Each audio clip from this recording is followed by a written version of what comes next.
ہمارے یہاں نا ایک بہت بڑا مسئلہ ہے، بالخصوص ہم جو صوفیاء کی جماعت ہے نا، اس میں بعض لوگوں کا خیال ہے کہ میں نا فلاں درود پاک پڑھوں گا تو نبی پاک کے قریب چلا جاؤں. کوئی شک نہیں، درود پڑھنے سے حضور کا قرب ملتا ہے. بعض لوگوں کا خیال ہوتا ہے کہ نعت شریف کی برکت سے محبوب کے قریب جاؤں گا. کوئی شک نہیں، نعت پڑھنا اور نعت سننا یہ بندے کے دل کو حضور کی محبت کے اندر بڑا مضبوط کر دیتا ہے. کچھ لوگوں کا معیار ہوتا ہے کہ میں اتنے وظائف اس ٹائم میں مکمل کروں گا تو میں نبی پاک کے قریب جاؤں گا.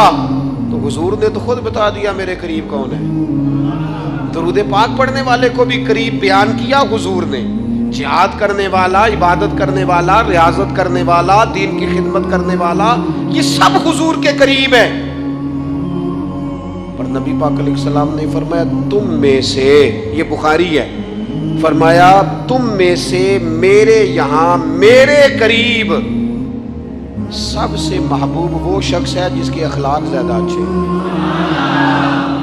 جس کا رویہ لوگوں کے بارے میں ٹھیک ہے، جس کی نیتیں، ارادے، لہجے لوگوں کے حق میں نرم ہے، وہ میرا محبوب ہے.